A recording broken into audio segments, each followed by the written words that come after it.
Good afternoon, everyone, and welcome to the 10th episode of the RK Leadership Podcast, where we help empower tomorrow's leaders through sharing of knowledge, experience, and inspiring stories. My name is Rob Cameronpour, and my guest today is Nihanth Badugu, who is the Director of Program Management at Astrotech Corp in Houston, Texas. Nihanth, welcome to the RK Leadership Podcast, and I greatly appreciate your time today. And why don't you go ahead, please, and introduce yourself and kind of walk us through your journey for the folks. Yeah, thanks, Rob. I just want to make a correction. That was Austin, Texas, and not Houston. No worries at all. Yeah, thanks for the introduction. And so I am Nihanth Badugu. Right now, I'm working as the Director of Program Management for Astrotech. And basically, Astrotech, we are coming from the world of space and NASA. Our CEO, we had a contract with NASA where we provided them with the mass spectrometer for checking air pollution and also doing any of the rock or soil sampling up in the International Space Center. We're pivoting towards new emerging markets with the mass spectrometer that we have. But going back to my journey, I'm from Toronto. That's where we met Rob, and my bachelor's is in chemistry from York University. I started working as a chemist in a lab in Toronto, and then I really wanted to pivot towards leadership and program management, and I completed my PMP in 2013. And along the journey, I've had some great leaders who have given me a chance to work as program manager, and I pivoted towards consulting after that. And last 3 years, I've been in Texas.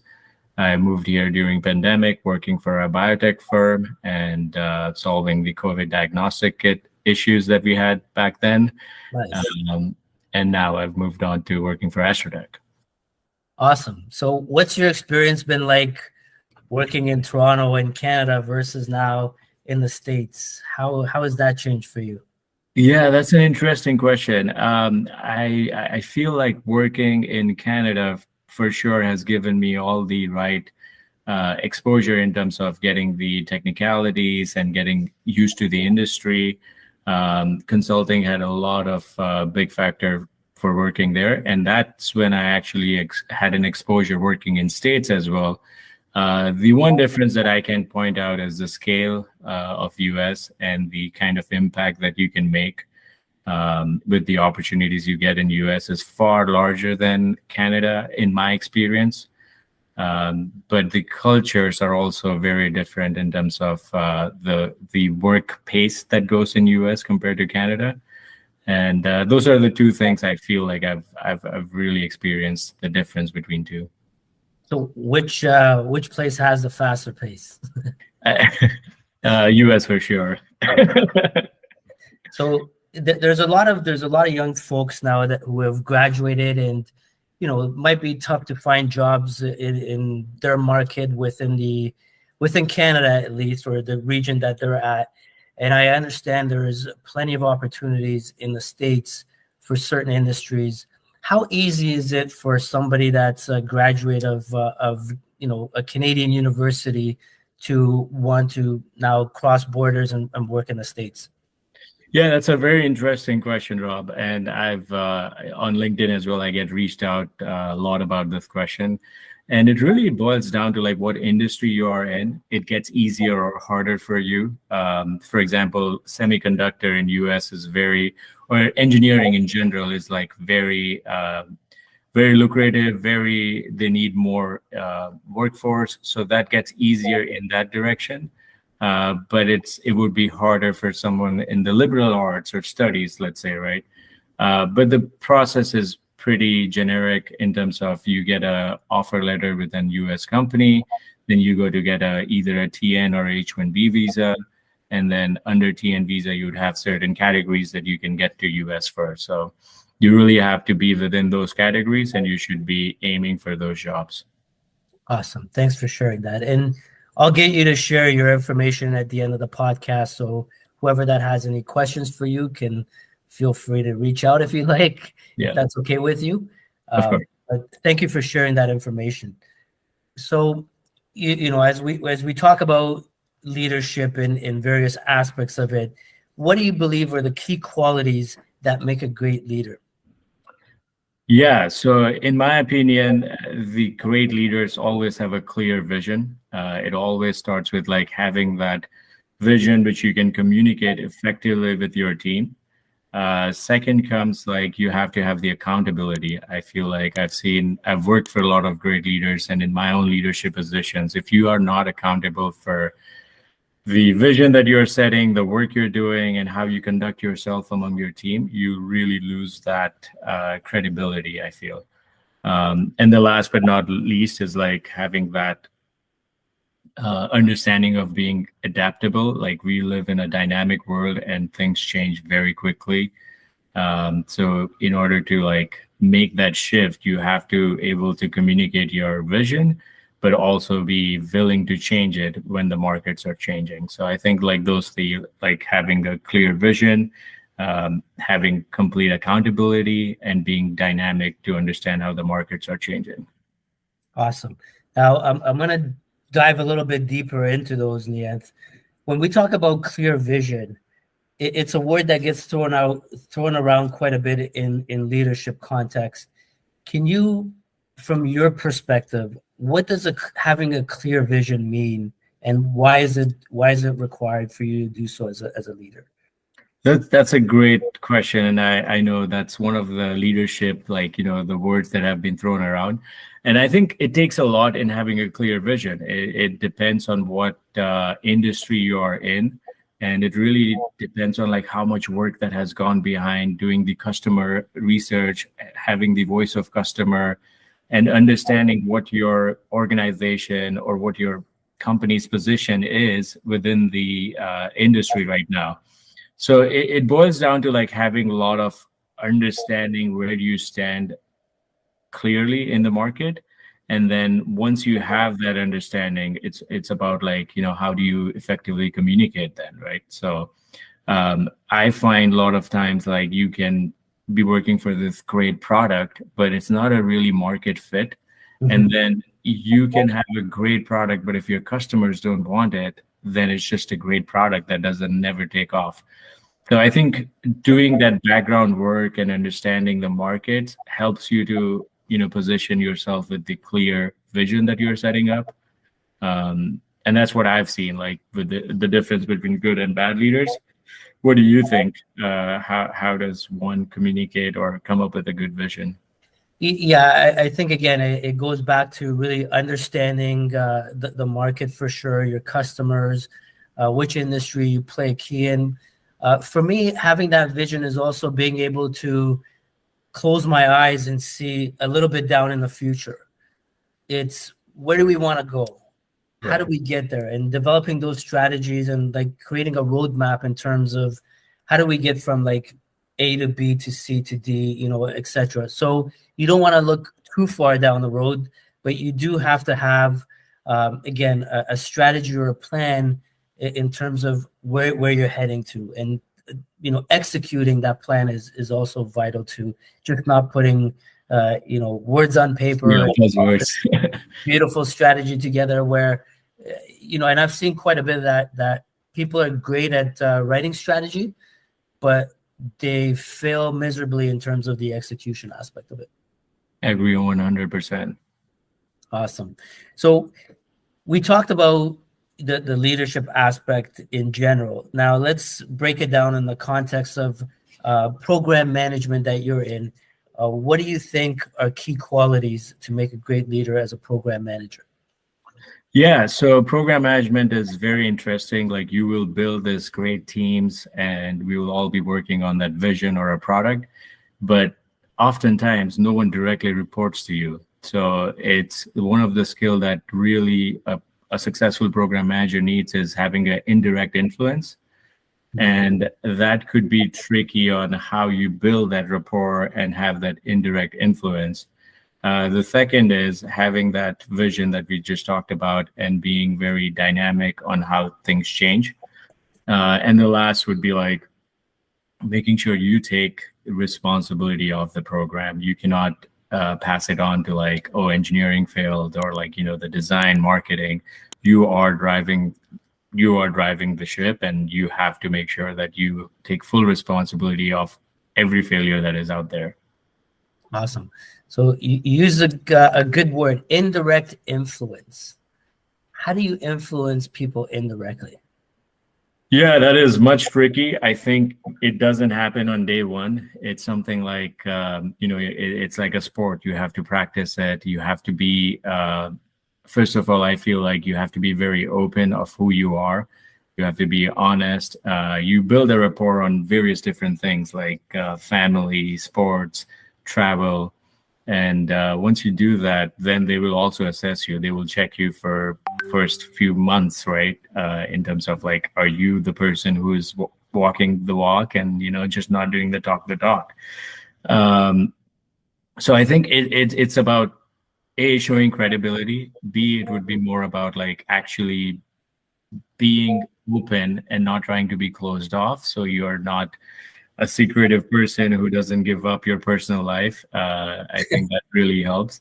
And over the period of time, there will be situations where these aspects will be tested. And I think that's when it takes time. It doesn't happen overnight. That's right. So Nihanth, let's go back to your journey and the start of your leadership. Now, what made you want to get into a leadership position or role? What interests you about leadership? And when you were getting into leadership, what helped you in the sense of, I know in a lot of organizations, they don't provide training prior to you getting into the role, and it's all while you're in the role you're learning and getting coaching or whatnot, or and that's how some people kind of struggle through it. How was the journey for you, and kind of like what made you get into leadership? What inspired you to get into leadership? Yeah, that's a great question. Given my background in like technical and having chemistry, and I was working in a pharmaceutical, I almost thought like I will not break into leadership roles. And nothing wrong about being a chemist and working in a lab, but I just kind of felt like I was limiting myself, and I probably needed more options. And that's when I started looking into project management, which is a PMP certification, which I really help and mentor people getting into that. And that just gave me a segue of understanding businesses and how they operate, what is a financial statement, what are some of the risks, and just like having that technicality of what a successful business runs like. And also preparing for that certification, I rubbed shoulders with some of the leaders who were actually pursuing that. I got it from UFT. So I think on my journey, PMP had such a good source of like, I believe in myself that I could get this done. And also having a strong network and people trying to give me an opportunity at that point really helped me to get into a leadership position that I am in right now. Awesome. No, that's great. And I always tell people, and I advise people that, project management, the one thing project management really teaches you is communication skills. You got to have like great communication skills, especially listening, because you're now dealing with various stakeholders and people wanting different things. Yeah. And there's timelines and schedules, and there's so many aspects to a project, and you have to make sure everyone's kind of aligned, even with respect to the scope. So I think that's great that I'm sure that project management, the PMP, helped you quite a bit. So now throughout your career, you have various leaders or managers that you've kind of dealt with. Can you talk about your experience with what was the best thing you learned from one of those leaders, and what was something that wasn't so positive that you said, hey, if I ever become a leader, this is who I'm not going to be like? Right. So looking back, I've had some great leaders who have guided me throughout my career, and one stands out. Marvin, he was the leader. I was working at Airco as a project manager there, and it's really about like, as I was saying earlier, when when you're a leader and things go south, you have to take full accountability. And we were working on a project, and there was a leak of HCl in a reactor tank. And instead of blaming it on the workers who were there on the factory, and we were like miles away, he really stood up and put his hand up, and he was instrumental in saying that the failure is totally him. It was not his team. He did not plan it through. And I thought it was incredible for someone to take the blame where he was so miles away from the factory, and I didn't get the full context. And then months later, there was we were able to execute that project successfully. And when we were getting the recognition, he would say that it was not me, it was the team who actually was successful. So I think that was very incredible and stood out, that when it was failures, he would shield his team, and when it was success, he would kind of distribute it among the team. So that had a really lasting impression on me. And then for some leaders that I would not want to have the quality is, I think, we've all been in business. There has been layoffs and there will be changes. Sometimes, the hard things happen. And that is fine. I think everyone understands, whoever plays in the business world. But having that empathy and how you go about it, even if you have to deliver a bad news to someone, is something that I have seen a lot of leaders not do it well. They would just cover for themselves and not, even how they deliver the message is very rude in some sense. And that's something I have taken a notice of, like being in a leadership position, to always exercise empathy towards my team and everyone who shows up to play that business game. That's right. So you're in this. How many people do you have within your organization? Currently, it's very startup culture, where we have trying to transition from Houston to Austin. So I would say about roughly 50 to 60, and then we hire external consultants for our engineering needs as well. Okay, awesome. So the other aspect of an organization, and in my opinion, which aligns with leadership, is a company culture. Now, what are your thoughts on the importance of company culture? What does it mean to you? And how does an organization ensure that their culture is aligned with, their leaders? Yeah, excellent question. Company culture is very important for an individual to be successful. And I often go back to having, we should exercise diversity in every possible way.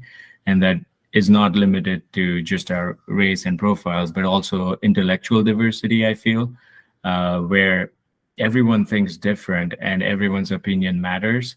And it takes 4 people to become a genius, right? So I think that is always something I've seen a difference between corporations, where someone shut down depending on what their position is not a good culture that you want to be part of. So I think and that happens within the teams as well, right? So it's a corporation is just like a segment of small teams all coming together.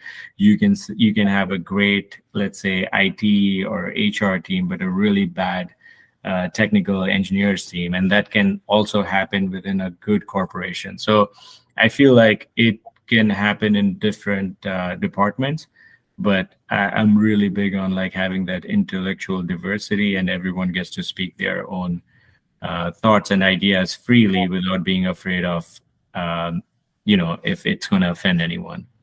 Awesome.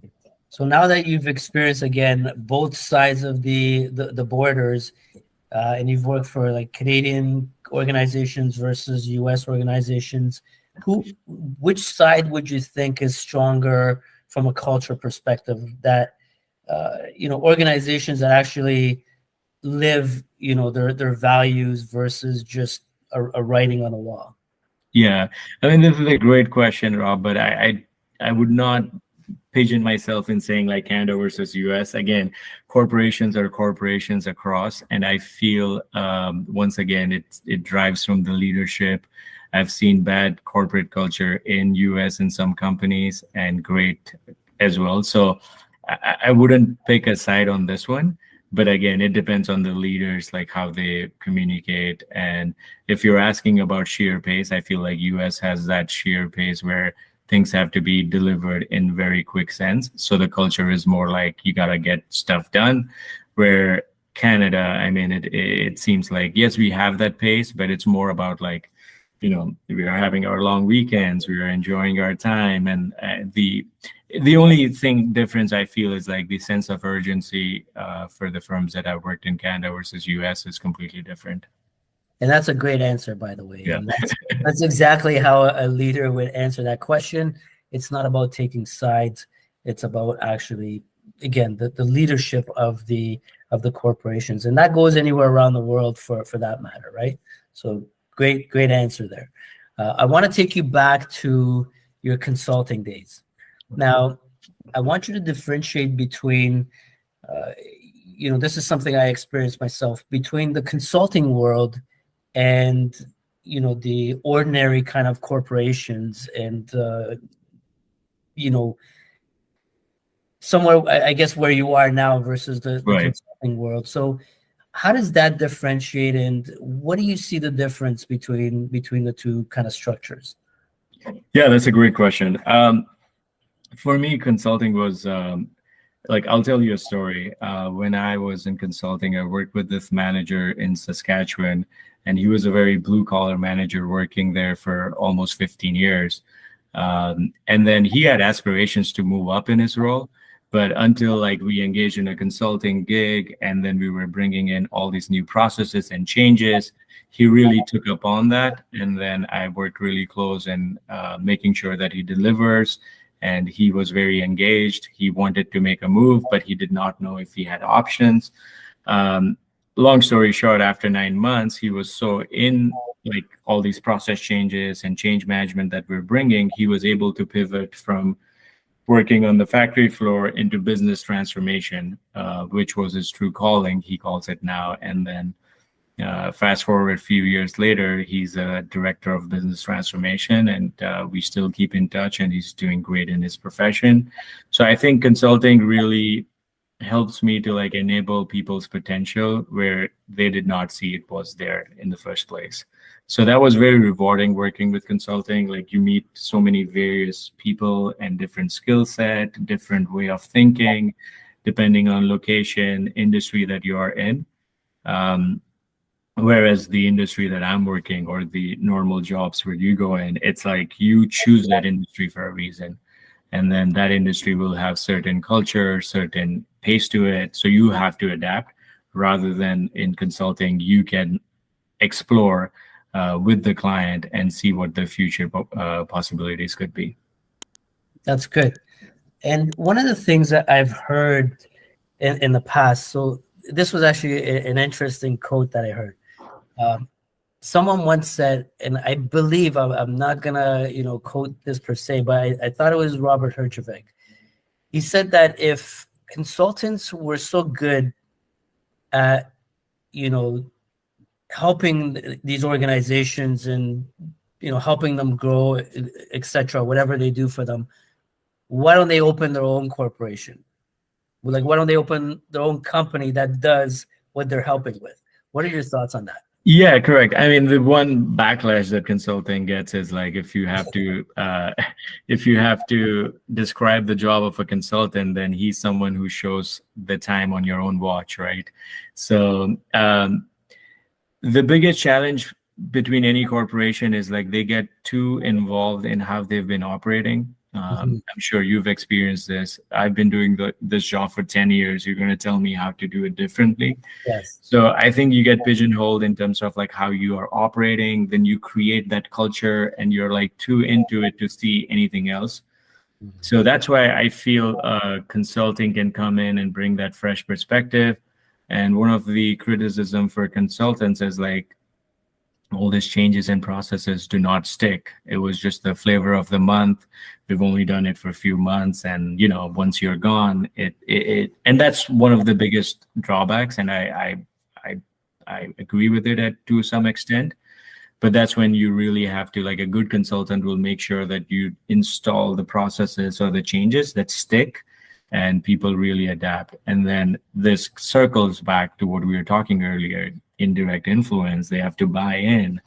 I think people will not adapt a process if they do not like you. It's like the sales, right? You do not buy the product, you buy from people, sort of a thing.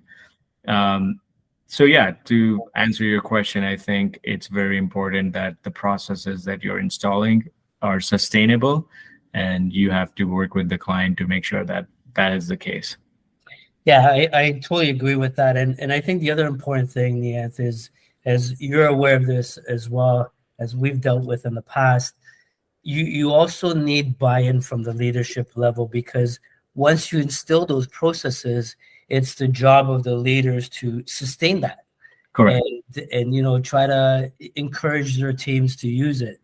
So I think that's huge too. It's got to be a whole buy-in from everyone. 100%. Yeah, I've seen a lot of times, like, you get into a consulting gig, the leadership are bought in, but then they're not adaptable, right? They ask their teams to adapt, but then they're like, oh, well, this is not how it's supposed to be. Like, I'm changing my ways as well. So you're absolutely right about that. Now, sticking to that, and I know you've experienced this in consulting, when you go out and you're trying to help a company out, you're now dealing with some grassroots level employees as well to get information from them, talk to them about processes and whatnot, and kind of propose certain processes to them. How do you deal with difficult employees and teams per se that don't want to buy into your process, and what do you do to get them to buy in? Yeah, that's a great question, and that's something we've in our past lives we've run that together when you were managing at Hydro One. And I think one of the key thing is that when you look at the team as a whole, there are alliances that you have to make. Like when you show up the first day, not everyone's going to be your friend. They will look at you funny. They're like, why do we need these guys? So you really have to earn the credibility in earning that alliances. It could be a finance guy, it could be a technical person who understands the world you're coming in. This goes back to like building the rapport.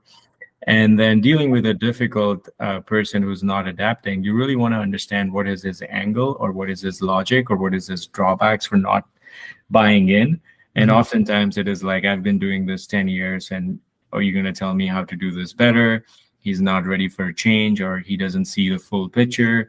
No one is supporting him, or he doesn't have enough time to implement these processes. It could be various in combination of these things. So it's really like as a job of a consultant to understand what is his pain points and how can I make this better, right? So That's right. Obviously then you build on like a fruitful dialogue, you find that rapport, but it usually comes down to that. Yeah, and again, working with yourself, I think you did a fantastic job in that, where it wasn't just buying into the process.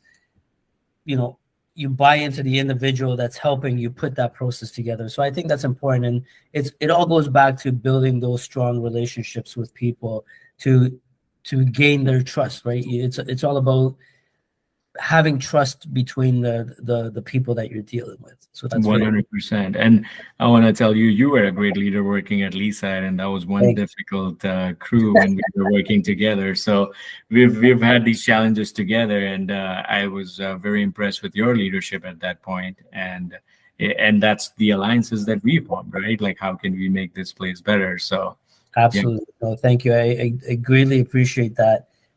It's tough. It's definitely tough, and it goes back exactly to what you mentioned. What I would hear from my team is, you've got this consultant that's never been in utilities. Really, they haven't worked, individually in utilities, and they're coming to tell us how to do our job. At the same time, it's very, I get the point from a consulting perspective, because you're now identifying blind spots that an organization can't see, or a department. And it goes back to even, individuals, us as individuals, even leaders, whatever you want to call it. we have blind spots that we can't see. Right. And this is where coaching, this is where feedback and all of that comes in to identify your blind spots. And you have to be open to it, because if you're not open to that feedback, you're always going to have this ego that, oh, whatever we're doing is good. No, I disagree with that. And Right. There's always that phrase that if it isn't broke, don't fix it. Yeah. My philosophy is actually break it, Yeah. and do it better. 100%. Yeah. So there's always a better way of doing it. Exactly. It's always like, I draw a lot of synergies between like a sports team and business team as well. You could be a superstar like LeBron James, but you need to know how to play well with the team. Yes. And you need to, have that game plan for the organization and not just for your points, right? So that's how businesses work as well, in my opinion. There are a lot of synergies. You will have the superstar on your team. You want to make sure that he gets his dues, credibility, and all of that. But you also want to make sure that as an organization, you are successful, right? So that takes, bringing it all together and coaching and looking at the blind spots that you're mentioning. Awesome. So I want to dive into, something that irks me at times is with respect to people's backgrounds. And, you've got a chemistry background. And again, in this consulting world, you're coming in as somebody in the electrical world. Right. And I've heard this many, many times that, you've got to be an electrical engineer to even lead the people there, et cetera, which I don't personally believe in. I think leadership skills are, more on the human side versus the technical side. But how difficult or how challenging was it for you to, come in an organization like that and having a different background and being able to say, hey, this is irrelevant of really my background, because I'm producing something that's it's like a business process versus something technical. Yeah. So I'll answer that in two folds. In my own personal, life, how it worked out. So when I was joining consulting, my brother, he has an MBA, and he usually put me down in saying that you really have to get an MBA to crack into consulting. And I was like, I'll try it without an MBA. So I did, but then you had to go at that extra mile. You have to study the case studies. I have friends who have gone to like really reputable MBA schools. I got this book and I prepared for all the case studies. And in my interview, I was able to crack the case and get the job from there on. So in that case, I feel like, I'm happy that you share that, one doesn't have to be really like in that. And we live in such a dynamic world where, college degrees are not as important as maybe 30 years ago, as long as you're willing to learn the craft and, you're really adaptable on how things are changing. But I will also throw a word of caution in terms of you have to do the work. Like you cannot show up in an industry not knowing anything and trying to just have the fluff or the buzzwords, and then it will only keep you alive for a certain bit. So you have to really do the work. For example, when I was working for Hydro One, I had to go back and understanding the grid system. What are the pain points of like switching, and where is the efficiency that like a telecom business loses, and how does the leadership, what are their pain points? So you have to do the work before you show up, because all the fluff and the business words will only last you so long. No, I completely agree with that. And I even said, even when you get into that leadership role, you have to have an overall understanding of what the team is doing, what the projects are about, etc. But I think some of the expectation for some that I've seen hiring these managers is you are now the subject matter expert in this group and you're leading it. And that becomes very difficult because those managers have a difficult time delegating work, and they have a hard time trusting others with work because they see themselves as the expert and they don't really have that trust with their team. Yeah, I agree. I think in my opinion, there's very few specific areas where you really need to be like a technical expert. Like if you're working for NASA and like, space industry, then you have to have that expertise. But overall, I think the way business is evolving, the dynamics are the same. How do you do the market entry? How do you sell your product? How do you manage your teams? How do you become into leadership? That is a template that could be applied to any industry, right? You could be in telecom, you will have the same issues. You could be in launching a SaaS platform, and you might have to go through the same issues. That's right. And this goes back to something you brought up earlier in the conversation with respect to diversity, which I really liked, is the intellectual part. Right. Now you have that diversity and different intellect coming into a place with a different background. So I think that's really important as well. And thanks for going through that. I'll leave you alone with the consulting world, the PVA world, as we did a deep dive into there. It was really interesting for me, as I had some questions that I wanted to get your thoughts and pick your brain on. So thank you for answering that. I understand that you do some mentoring activities. Can you kind of walk us through what that looks like, and how important is mentoring, and how does mentorship develop your leadership skills? Yeah, that's an excellent question. And it comes down to like when I was looking into leadership roles, I've had some great mentors who have given me the stage and the position that I am in right now. And in terms of my mentorship roles, it's more around like getting them ready for the PMP certifications. I have a lot of people reach out to me on LinkedIn, so I help them in getting their, a study plan, what material they should be going on, and I will conduct interview questions with them. And also now that I have transitioned from Canada to US, I get a lot of requests about like how that journey has been, and which we talked about earlier. And so it's mostly around that, like how do you break into program management without an MBA? How do you get PMP certifications? So a lot of my close friends, and LinkedIn is a great place to mentor as well. I've been part of advisory board for University of Houston for customer experience. So that's where I also help them setting up a curriculum, and I find a lot of students coming into customer experience. So I get a lot of mentorship opportunities there as well. Awesome. Now, sticking with that topic and subject, and I think this is something that a lot of young people struggle with. How do they go about finding a mentor? How do you identify a mentor? How do you approach someone and say, hey, can you mentor me? How does that work?